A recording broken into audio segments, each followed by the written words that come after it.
everyone, welcome back to Alpha 7. Sorry it took me a while to upload. I've been working on my primary channel. If you haven't checked me out, it's called Dash, and on work on other ventures too. So I'm back at it, guys. Definitely gonna cover these pages. After these segments, I'm gonna be able to do 10 pages at a time so we can get through it, because the format I was doing before I wasn't too happy with. So we're picking up where we left off. We're going to go on page 33 from the book Doublespeak, From Revenue Enhancement to Terminal Living, How Government, Business, Advertisers, and Others Use Language to Deceive You, by author William Lutz. He's a linguist, I believe.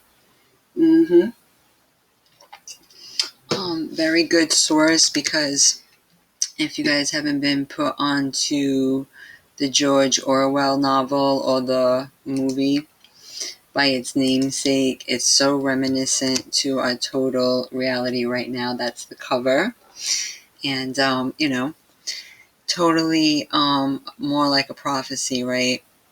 Because the dark powers that shouldn't be, right? The wicked wizards behind the curtain, so to speak, right? Don't want us to be independent thinkers or to think for yourself. Like, even the term conspiracy theorist, guys, in case you didn't know, was a term invented by the CIA to pretty much discredit or attempt to discredit anyone with any common sense. And which is funny, because the term conspiracy means a fact, and then you put it with the term theory, so more double speak again. So this was 1984, also known as 1984, is a British dystopian science fiction film, which they hide the truth behind fiction, written and directed by Michael Radford, based upon George Orwell's 1949 novel of the same name, starring John Hurt, Richard Burton, Susanna Hamilton, and Cyril Cusack. The film follows the life of Winston Smith, a low-ranking civil servant in a war-torn London ruled by Oceania, a totalitarian superstate. Smith, hurt, struggles to maintain his sanity and his grip on reality as the regime's overwhelming power and influence persecutes individualism and, what does it say, individual thinking on both a political and personal level. So they go into the thought police and thought crime. What we're doing right now is thought crime, guys. So I have the page open, because everything they do is so Alice in Wonderland. I've been going into how modern America definitely is like that, because like what's up is down, what's down is up, and we're all feeling a little bit of that, right? So if some of the pages are a little blurry, I'll just read from my book. I'm doing the best I can. I'm really trying to push down the books really hard without damaging the books, because I don't want to break the spine of the book. So I'll read it to you, okay? So that way you can see what's going on. On page 33 is titled Light Up Your Life. Words sell food and they sell beer too, but you have to ask yourself what the words really mean. Diet beer was around for years. Get it up closer if I can. Let me see. Let me try to get it this way. Okay. Diet beer was around for years, but it certainly didn't sell. After all, what man really wants to belly up to the bar and order a diet beer? Them's fighting words, partner. But along came the marketing geniuses of the Miller Brewing Company, who changed the word diet to light, hired a bunch of ex-jocks to extol the virtues of less filling beer, and sales history was made. So now it's all right to drink diet beer, because it's not diet beer, it's light beer. We're dedicated to becoming a nation of lightweights. Or is that lightweights? We're watching what we eat. Even restaurant menus offer light meals and slim platters.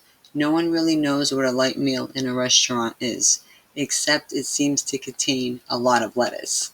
We may not know what light foods really are or what makes them light, but when it comes to buying light foods in the supermarket, we know one thing: they cost more. Today you can light up your life with any kind of food you want. There's light milk, light spaghetti sauce, light frozen dinners, light mayonnaise, light cookies, light potato chips, light ice cream, and even light ketchup. Legally, a manufacturer can call a product light even if it contains only a few calories less than a comparable product. You probably didn't know it, but regular ketchup contains only 15 or 16 calories per serving. Now comes the light version for more money, which offers 8 to 9 calories per serving.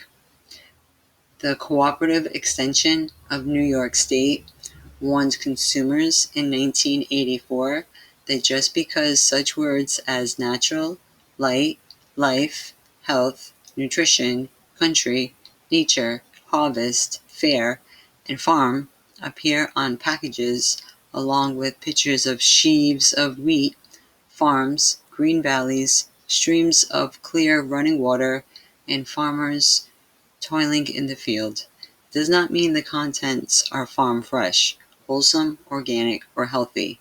After all, when was the last time you bought a loaf of bread that was anything less than fresh baked? That's page 33. Too funny. True enough, right? Oh, did I lose it? Page 34. Let's see how that one came out. The only way I can do it, guys, where it's feasible with these books. Okay, looking good. The next time you this one's called The Fine Print of Food Labels. The next time you wander through the supermarket, try reading the small print on the labels of a few products. You'll find Wiggly's Orbit Chewing Gum is, according to its wrapper, not non-caloric, that Lance's natural flavored spice drops contain natural and artificial flavors, and that original New York seltzer claims on its label no sucrose but does contain fructose syrup. By the way, it's not made in New York, it's not seltzer, and it's not original, but just another soda pop. Nabisco's 100% brand contains wheat bran, sugar, malted barley, flour, salt, fig juice, prune juice, and other stuff. So just what does 100% in the name of this cereal mean? Or try Armour Potted Meat food product. Do you have any idea what a meat food product is? What does potted mean? That it comes in a can? The word product reminds me of those famous meat byproducts in dog food. Take a close look at the label on this meat food product, and you'll find that it's made of cooked beef, fat tissue, partially defatted beef fatty tissue, and sodium erythrobate flavorings, just like Mom used to make. The label on the Kraft Deluxe macaroni and cheese dinner proclaims complete with rich creamy cheese sauce, made with a blend of natural cheeses and other fine ingredients. Those other fine ingredients include milk fat, sodium phosphate, sodium alginate, and artificial flavor. According to its label, Turkey Grande, Spanish olives are stuffed with minced pimentos. However, the list of ingredients includes not minced pimento, but pureed pimento. Thus, it is hardened pimento mush that is stuffed into the olives. You can always try Café Francois, an instant coffee that captures the famous flavor of the French recipe by using vegetable oil, corn syrup solids, sugar, instant coffee, sodium caseinate solids, trisodium citrate, dipotassium phosphate, mono and diglycerides, silicon dioxide, artificial flavors, lecithin, and tetrasodium. Isn't this so important to read labels, guys? Because they make all these lofty claims on the front of the package, and then they got the truth on the back with the ingredients, and most people have no clue. I mean, that doesn't sound good. And if you look up the side effects of each one, what that does to the human body, is it a wonder why we're so sick? And so, yeah, tetro, pyro. Let's see which one's next. Oh, I show you what happened to Reading Rainbow guy. This is a throwback to him, and now he's this weird scientist doing a... he ended up being a deceiver, so I'm bringing it back, and I'm not going to follow in his footsteps. See how they come at you all innocent? And a lot of them do all these genetic experiments to our food. If you haven't watched the show Weird City, he's funny. He's he's the doctor that owns the labs doing a lot of the stuff. And what does it say? Pyrophosphate and the other one. Of course, I'll open my book, guys, just in case. This is page 34. Okay, the smudging. That way we can get it right. Let's see. Is this page 34? Let's see. We should be on 35 now. Yeah. Okay, great. Phosphate. So that was, the last term was tetrasodium pyrophosphate.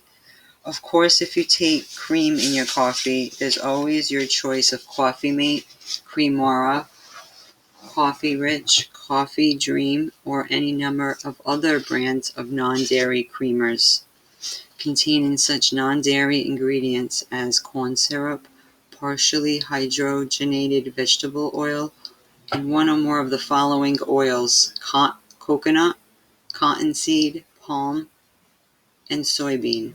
They also throw in some mono and diglycerides, sodium caseinate, disodium phosphate, sodium citrate, and potassium stearate. But don't worry, your fake cream has been ultra pasteurized. I wonder when plain old pasteurization stopped being good enough. It's true. They got everybody scared of bacteria, when a lot of that stuff had healthy probiotics and prebiotics for the gut. So we actually sterilized all that food. And then how many people with IBS today and gastrointestinal disorders? The side panels on the package of Arnold Italian crispy croutons explains how in the early 1800s the French made croutons by cutting long loaves of bread into small pieces, drying the pieces, and then frying them in butter or oil. Then you read that the delicious, crunchy, crisp croutons in this package are directly derived from the original French dish, but the method of preparation has been adapted to modern lifestyles and standards. The modern method of preparation includes adding such tasty ingredients as ethoxylated mono and diglycerides, calcium propionate, potassium bromate, disodium phosphate, artificial flavor, and other touches to improve on the classic French recipe.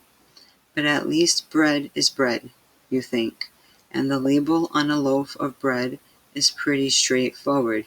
You better think again.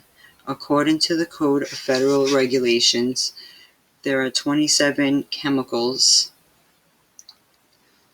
that can be added to bread, but the food manufacturer doesn't have to list any of them on the label. Even for the ingredients that do have to be listed on the label, the manufacturer can use a little doublespeak. Isn't that nice? And make sure you can see the bottom. if it's gonna allow me to. Come on. There we go. Okay. In 1985, the Center for Science in the Public Interest revealed that the source of fiber in a number of popular high-fiber breads was non-nutritional wood pulp. To reduce the number of calories and increase the amount of fiber in the bread, some companies had replaced some of the flour with alpha cellulose, which was sometimes listed as powdered cellulose among the ingredients on the package. None of the companies listed wood. Imagine, guys. That's why it's so important to make your bread at home. I've been doing that. A lot of YouTube vids. I can always make one like that too sometimes if people need me to. We gotta help each other learn how the old timers did it, because they knew what was up. You know, by not respecting what it is, we lost respect for ourselves and made ourselves sick. They didn't have half of the diseases we're going through. Okay, let me bring that up so you can see best that we can, because this is really important. I want people to be armed to read these important things, Is this the wrong, I might have, yeah, we need to do 36. I think I, skipped one. We need 36. That's already 37. 36. That's what I needed. I thought that was right. Did I not label it right, guys? Ugh. What have I done? Did I skip a page? 35, 36, 37. Maybe I mislabeled it. Let me see. Hopefully, right? That means I'm missing a page. Oh, here we go. So I did mislabel it. Ooh, that's good. Sometimes your mind works like that, You gotta know, like, the mistakes your mind will make. Too funny. So that said, what was the word before it? The sentence, none of the companies listed wood pulp among the ingredients. All the companies defended their labeling as non-deceptive. The food companies have never let up in their efforts to use words that mislead. On the NBC TV Today program on September 9, 1987, Richard Frank, speaking for the Committee for Fair Pizza Labeling, a food industry lobbying group, argued for the use of a low-cholesterol cheese alternative on frozen pizza. In other words, Mr. Frank wanted Congress to approve the use of fake cheese on frozen pizza, and he wanted to use it without calling it fake cheese. At least you don't have to read a list of all those ingredients on a bottle of wine. In 1981, the Wine Institute convinced the U.S. Bureau of Alcohol, Tobacco, and Firearms to adopt a regulation that allows wine companies not to list all the ingredients in a bottle of wine. Now they can omit mention of such additives as grape juice, grape must, grape concentrate, yeasts, water, eggs, albumin or yolks, gelatin, casein, isinglass, and pectolytic enzymes as clarifiers, ascorbic acid or erythrobic acid to prevent darkening, and sulfur dioxide and potassium salt ascorbic acid as sterilizing and preservative agents. Anyone for a glass of wine? Well, that's pretty shocking, because casein is connected to cancer, guys, and you see what happens when we stop making, for how many centuries the old timers would have their own vineyard. My father always had his own grapes and stuff. A lot of people do make their own wine, and people want everything right now in a hurry, and it takes a lot to transport all these products and to have it where it looks pretty for you, because naturally it's not going to look, as presentable as they do in these packaging. But look at all the stuff that is put in there, right, guys? You can't even say you're getting a lemon when you buy foods like lemon pudding or lemon cake mix, because the lemons these products are fake. In fact, you don't need any lemons to make lemonade. In 1982, the Food and Drug Administration denied a petition asking that the word lemonade be restricted to products containing real lemon juice. Howard N. Pippin, speaking for the FDA, said that we don't know how much lemon juice it takes to make lemonade. He conceded that under FDA regulations, a product could appear with the label reading lemonade, yet contain no lemon juice. That's just what happens because General Foods lemonade flavor drink contains no lemon pulp, lemon peel, or lemon juice. It does contain citric acid, gum, acacia, and nutritive sweetener. When a consumer wrote to General Mills and asked how they could make lemonade without lemons, the company wrote back that the aromatic or essential component, I can't, guys. That's how they get you all this double speak, right? So that's 36, so this will be 37. I'm so sorry, that's too funny. I know I should close all these out, making myself confused. Don't want that now. And I want to keep this streamlined for you all. And I appreciate you if you are visiting this channel. Very important to go through these books in case you don't have it yourself. You can see for yourself how they doing us. There's an awesome Twilight Zone episode called Double Wordplay that complements this book nicely. So it says General Foods wrote back and said, the aromatic or essential component of all citrus fruits is also referred to as natural flavor. Wow, see that? And is derived from the oil sacs in the peel and not from the juice. Anyone want to buy lemon oil sac component put in pie filling? If you look at all those products that use the word lemon on their packages, you'll find few, if any, lemons were used to make any of them. General Foods Lemon Deluxe Cake Mix contains citric acid, while Royal Gelatin Lemon Dessert has fumaric acid, and Jello-O Lemon Pudding Mix contains fumaric acid and adipic acid for tartness.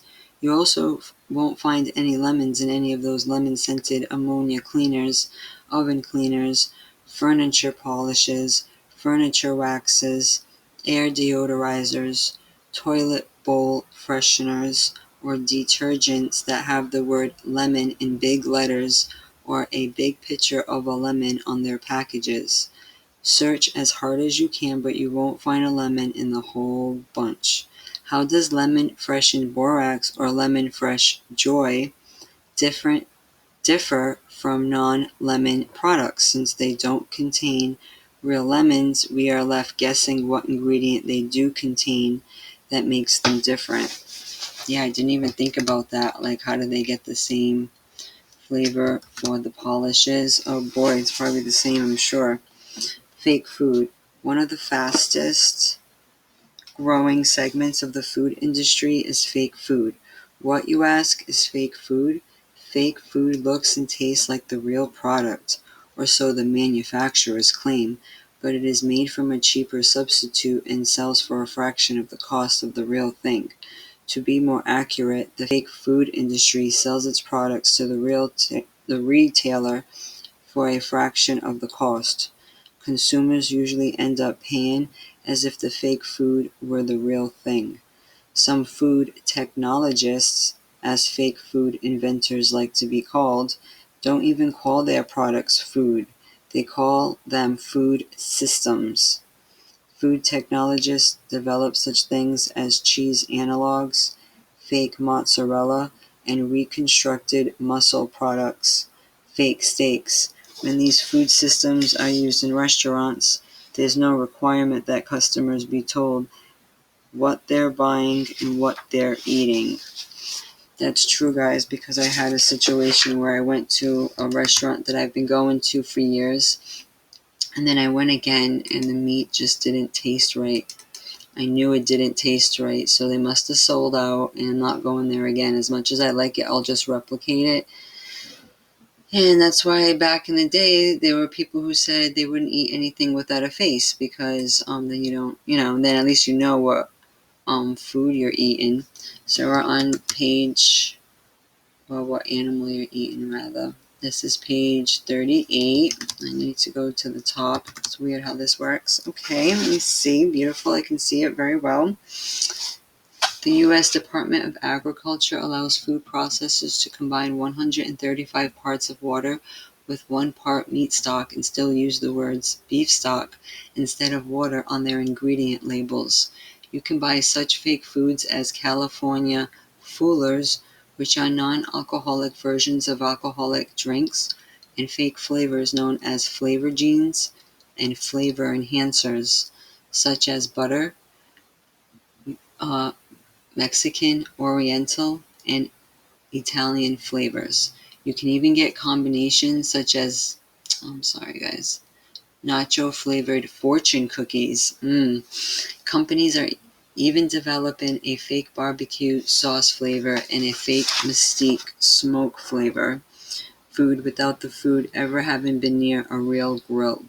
A number of Japanese companies ship large amounts of fake frozen crab meat, or more precisely, a surimi-based crab analog, to the United States. Surimi is a fish paste made by pressing and repeatedly washing deboned fish.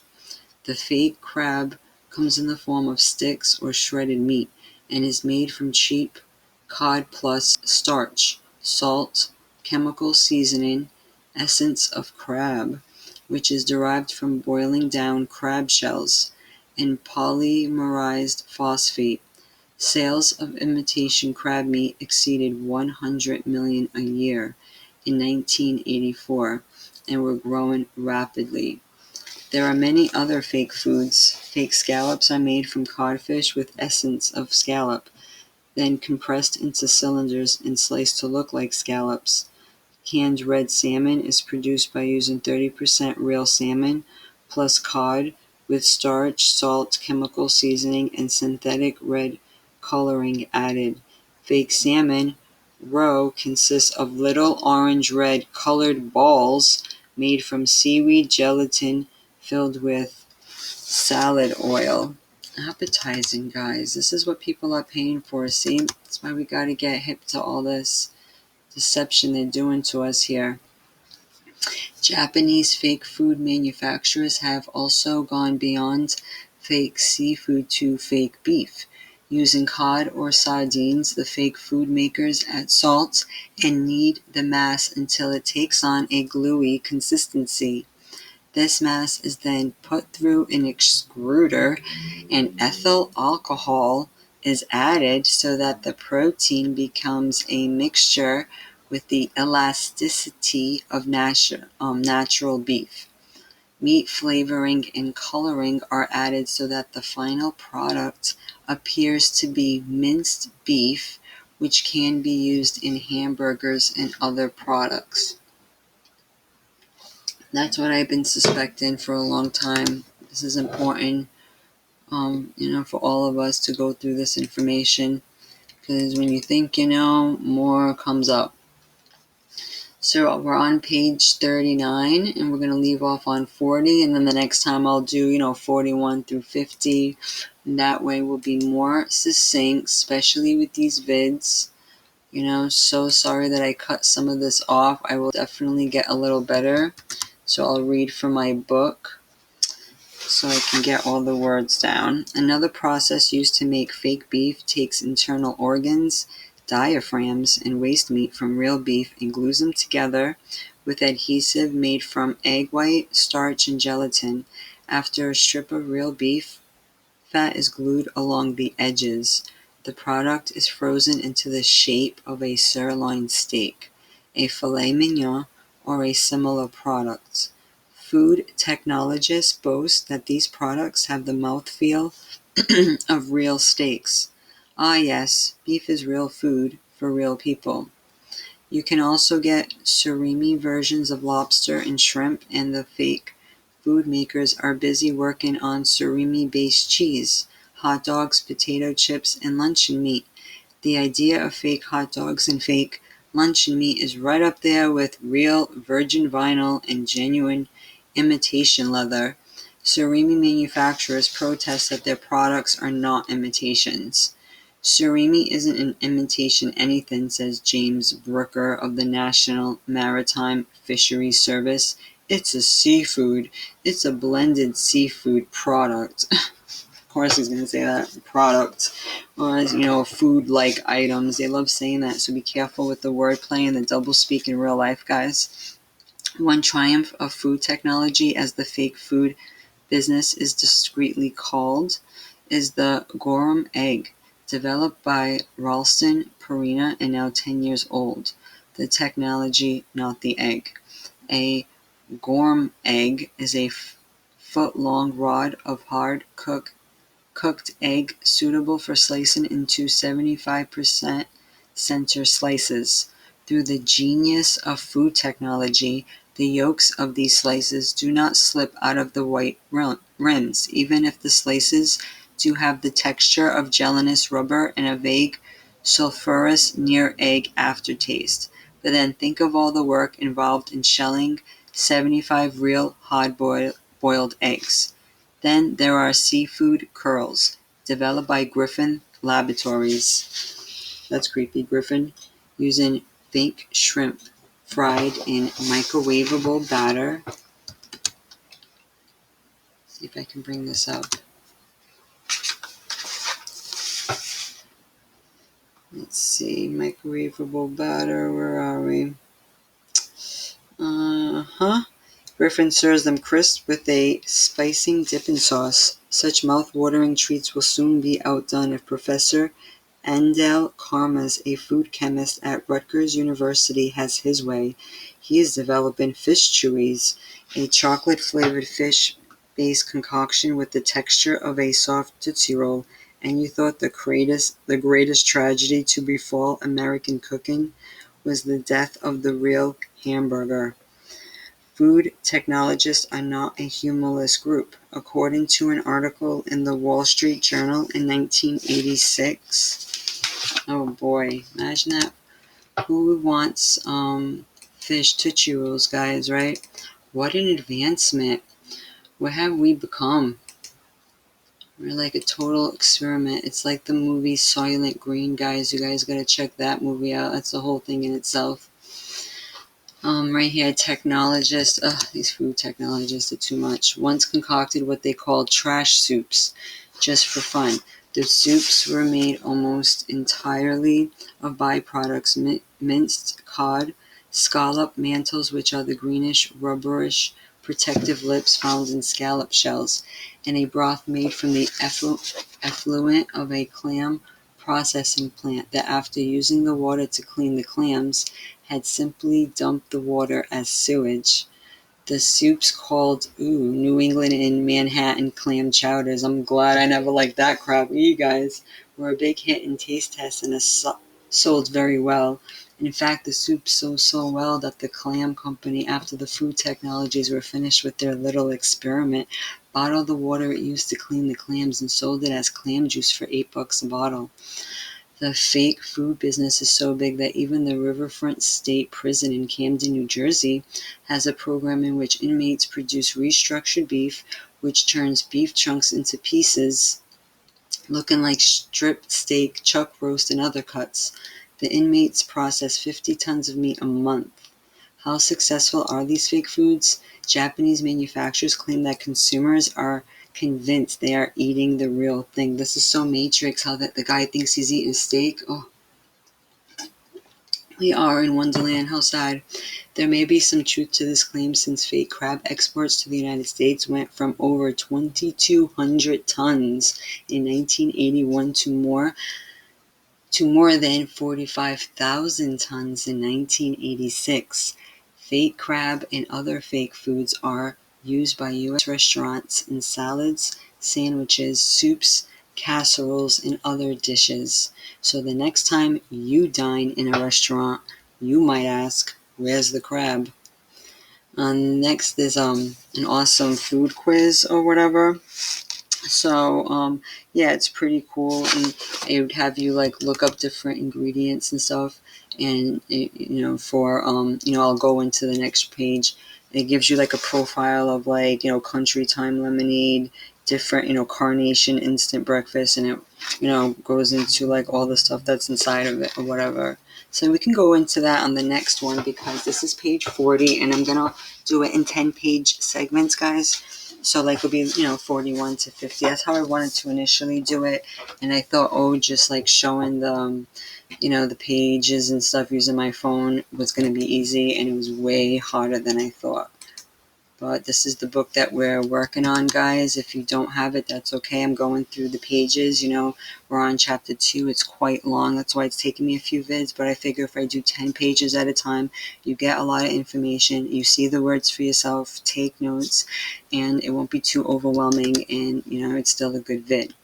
And so, a throwback to Reading Rainbow, and, Mr. LeVar Burton, man, he went from that to doing all these experiments with our food and all that. He would be considered like a food technologist or whatever. So that is something to definitely look out for. And if you haven't checked me out on Diet Dash, 100% positive feedback. If you're into like natural products, I got clothes, I got a little bit of everything. I got detox kits, everybody took the stinger. If you were deceived into, or if you're having problems, I made my own taco spices, all natural. Don't put any crap in mine, just because I've been reading this book, and you really can't buy anything, guys, anymore without it being tainted. So we'll start back up on page 41, and I just want to thank you so much for watching, and I hope you have an amazing day, and I'll talk to you guys soon.